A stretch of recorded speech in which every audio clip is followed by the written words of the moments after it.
I was 47 years old when my life quietly collapsed. No explosions, no screaming matches, no dramatic confessions under pouring rain. Just silence. The kind of silence that settles deep inside you and refuses to leave. It happened on a Tuesday, the most forgettable day of the week. I remember that because Tuesdays had always been predictable. Wake up early, coffee without sugar, drive to work, come home tired, eat dinner in front of the television, sleep. That routine had been my life for years, maybe decades. I was standing in the kitchen, scrolling through my phone, waiting for the coffee machine to finish its slow, irritating process, when I saw the message. It wasn't addressed to me. At first, I didn't even understand what I was looking at. My wife's phone was on the counter, unlocked. That alone wasn't unusual. After more than 20 years of marriage, privacy becomes blurred. Or maybe we just stop caring enough to protect it. The message preview lit up the screen. I miss you. Last night wasn't enough. I stared at it longer than I should have. My brain tried to explain it away. A joke, a message sent to the wrong person, a misunderstanding, anything but the truth. I picked up the phone. My hands were steady. That surprised me. I expected shaking, panic, something dramatic.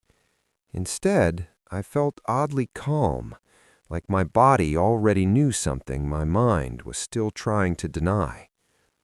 I opened the message, then the conversation. There were weeks of it, words that used to belong to me, now given to someone else. Compliments, inside jokes, plans, intimacy reduced to text bubbles and emojis. I sat down at the kitchen table, the coffee machine still humming behind me, and realized something that hurt more than the betrayal itself. This hadn't just happened. This was a life happening without me. For over 20 years, I had been married to the same woman. We met young, not foolish young, hopeful young, the kind of young that believes love is built simply by staying. And I stayed. I stayed when work consumed me. I stayed when passion faded into habit. I stayed when conversations became logistics. Bills, kids, groceries, repairs. We were good at surviving together. Loving each other? That became optional somewhere along the way. I worked hard, harder than most. Long hours, weekends, missed vacations. I told myself I was doing it for my family, for stability, for the future. Once things calm down, I used to say, when we're more comfortable, when the kids are older, there was always a reason to postpone living. And she let me, or maybe she waited for me, until she couldn't anymore. I didn't confront her that morning. Men my age don't react quickly. We absorb, we analyze, we replay our lives frame by frame, searching for the moment everything went wrong. I went to work like nothing had happened. I sat through meetings, answered emails, smiled when required. Inside, something heavy had settled in my chest. Not anger, not yet. Disappointment. In myself. That evening, I watched her closely. The way she moved around the kitchen, the way she laughed at the television, the way she avoided my eyes without realizing she was doing it. She looked comfortable. I looked invisible. That night, I lay awake staring at the ceiling, listening to her breathing beside me. 20 years of shared space, and suddenly she felt like a stranger occupying my bed. I asked myself the question men like me are afraid to ask. When was the last time I chose myself? I couldn't remember. The confrontation came days later, quiet, civil, almost respectful. She didn't deny it. That hurt more than if she had.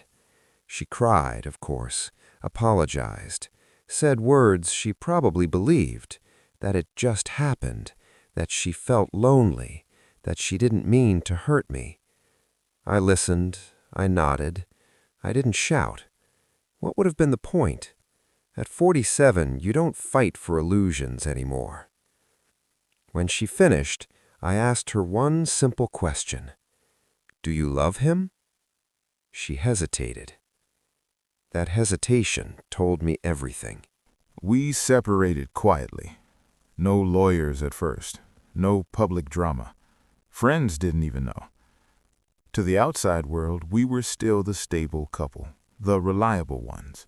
Inside, I was unraveling. The house felt too big, the silence too loud. Every object carried memory weight. A chair where she used to sit, a mug she always used, a space in the bed that refused to feel normal. I started drinking more than I should have. Nothing extreme, just enough to numb the evenings. At work, I became a ghost, present but absent, efficient but empty. I looked at my reflection one morning and barely recognized the man staring back.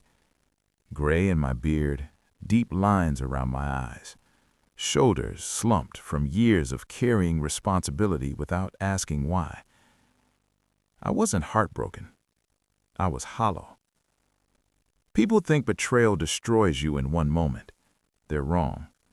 It erodes you slowly, quietly, like rust. What scared me most wasn't losing my wife. It was realizing that my life had been built entirely around roles: husband, provider, father, employee, and none of them belonged to me anymore. Who was I without them? Weeks passed. I tried therapy. I quit after 2 sessions. Talking about feelings felt pointless when I didn't even know what I felt. I tried the gym, gave up after a month. I tried dating apps, deleted them the same night. Everything felt fake, forced, desperate. One evening, sitting alone in my living room, I had a thought that chilled me. Maybe this is it. Maybe this was what life looked like after 45. Survival instead of purpose, memory instead of hope. I poured myself another drink, then stopped. For the first time since the betrayal, something inside me pushed back. Is this really how it ends? A man who gave everything and ended up with nothing?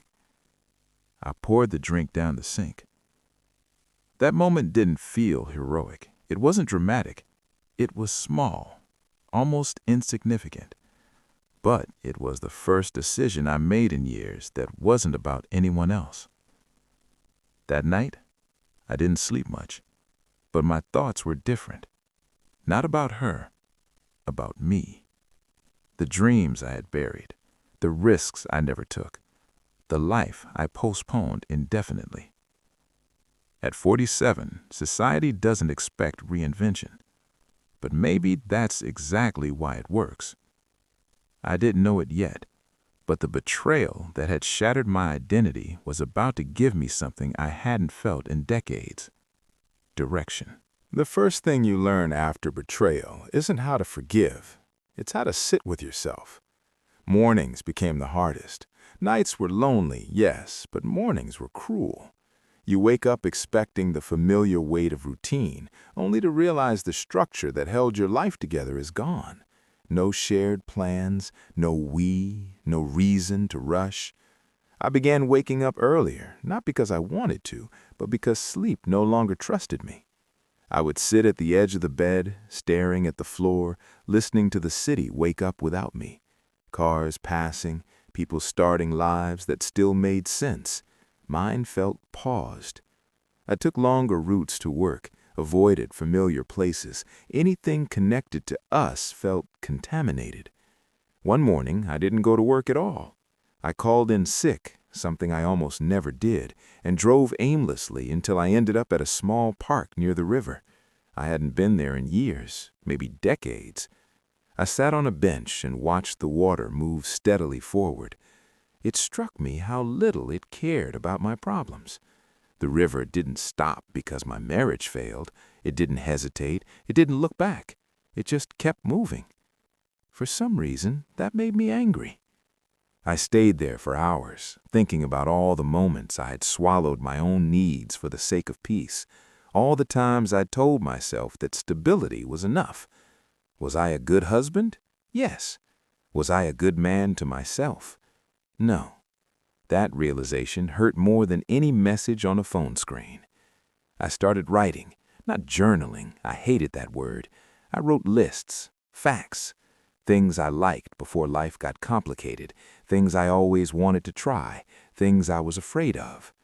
The afraid of list was longer than I expected. Afraid of being alone, afraid of starting over, afraid of failing publicly, afraid of being too old. Age had become my excuse, not my reality, my excuse. I remembered something my father once told me shortly before he died.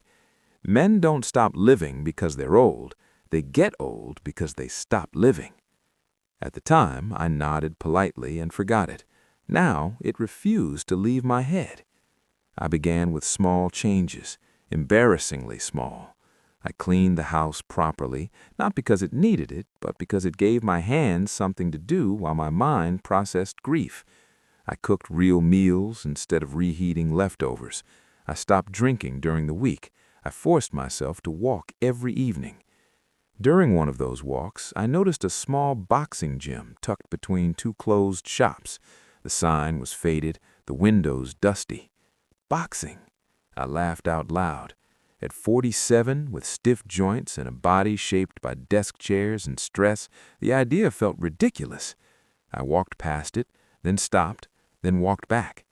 Inside, the gym smelled like sweat and old leather. A few men were training, none of them young, which surprised me. Gray hair, bent noses, quiet focus. The trainer looked at me without enthusiasm. "You ever boxed?" he asked. "No." "You here to try or to quit?" he asked, already bored. "I'm here to learn," I said. That was a lie. I was there to feel something. The first session nearly killed me. My lungs burned, my arms felt like concrete. I was embarrassed by how weak I was. But when I got home that night, something felt different. I slept, deeply. The gym became my anchor. 3 times a week, no excuses. There was something honest about punching a bag. No pretending, no roles, just effort and consequence. Pain followed by progress. Outside the gym, my life still felt uncertain. My wife moved out quietly. Boxes, polite conversations, avoiding emotions. I didn't beg her to stay. That surprised us both. One evening, she looked at me and said, "You seem different." I replied, "I am." She didn't ask how. Some changes are obvious even without explanation.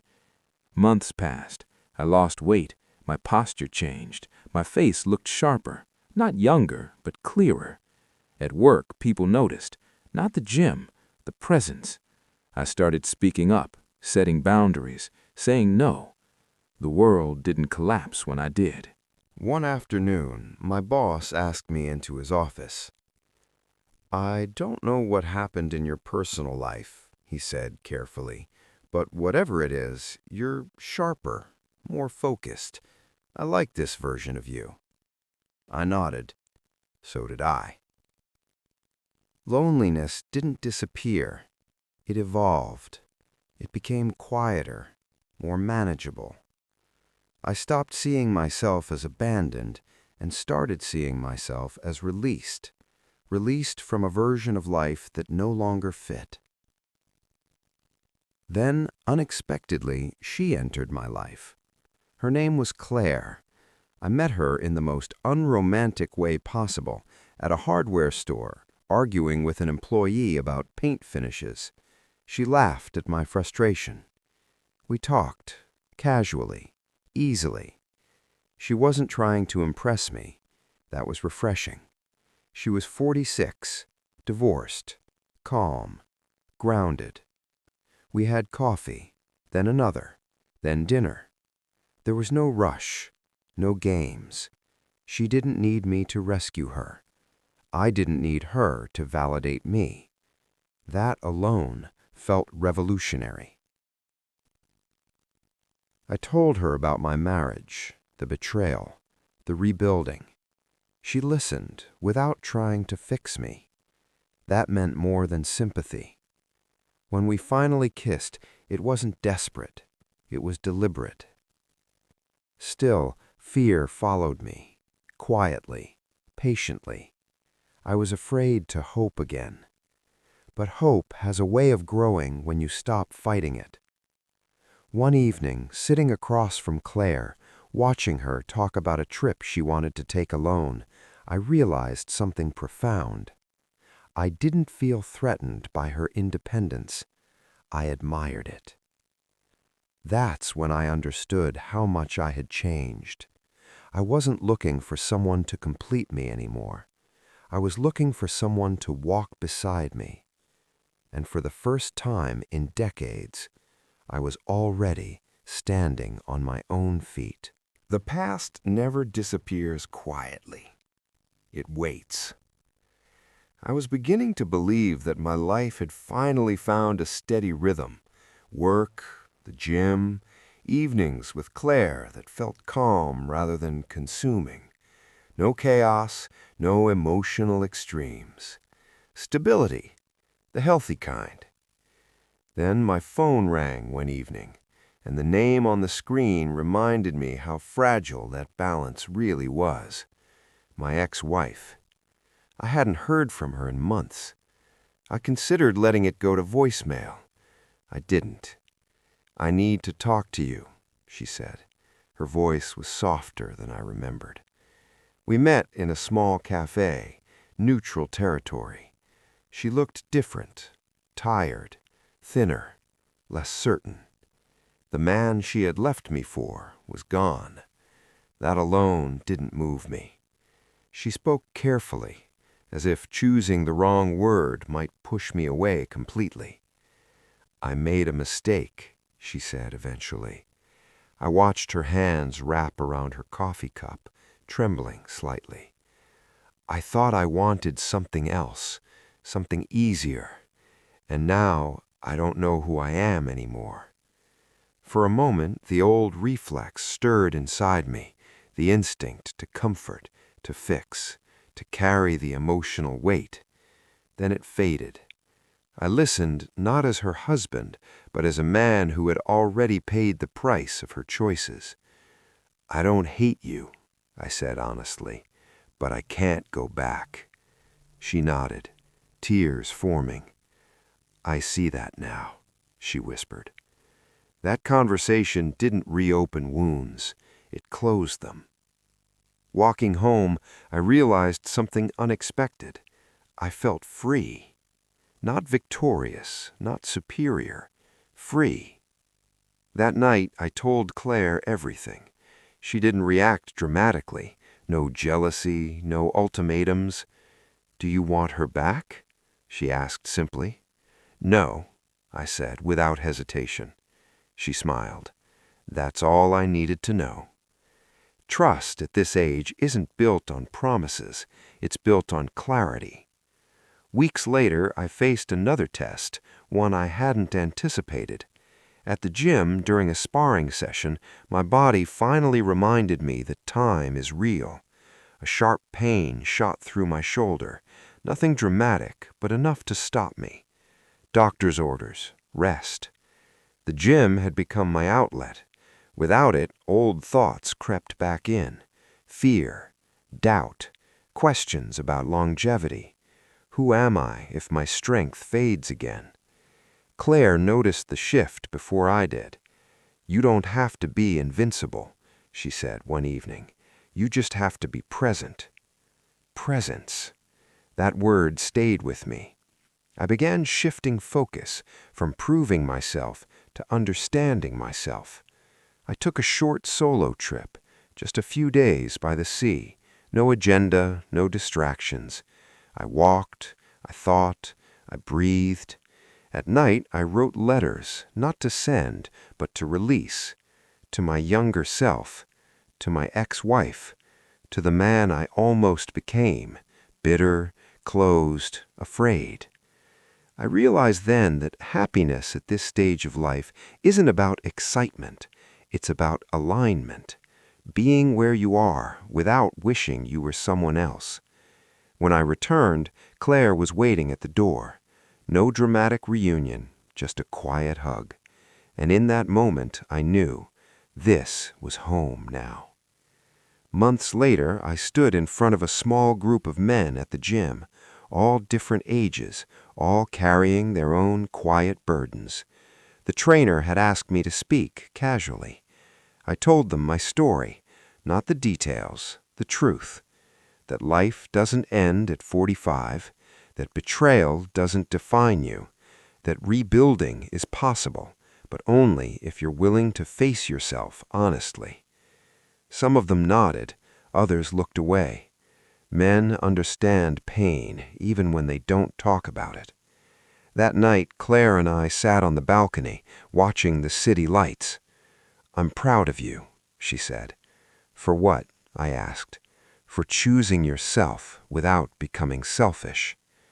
That's the balance most men never learn. By the time I turned 48, my life no longer felt like something that had happened to me. It felt like something I was actively living. That difference may sound small, but for a man who spent most of his adulthood reacting instead of choosing, it was everything. I stopped measuring my progress by external milestones. No dramatic promotions, no flashy new car, no sudden transformation that made people gasp. Instead, there was consistency. I woke up with intention. I worked without resentment. I rested without guilt. Claire moved into my life gradually, not into my space, but into my rhythm. She kept her apartment, I kept mine. We didn't rush to merge lives just to prove something.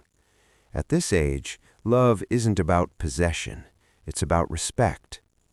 One evening, we attended a small gathering, nothing fancy, just people, conversation, wine. Someone asked how we met. I told the truth. After my marriage ended. No bitterness, no shame. I noticed something then. People weren't uncomfortable with my honesty. They were relieved by it. Too many men my age carry silent failures like crimes. They hide them, letting the weight shape their posture, their voice, their expectations. I had stopped hiding. That didn't make me fearless. It made me lighter. My ex-wife A few months later, I made a decision I never thought I would. I changed jobs, not because I was unhappy, but because I was ready for something aligned with who I had become. Less money, more meaning, more control over my time. Old me would have never done that.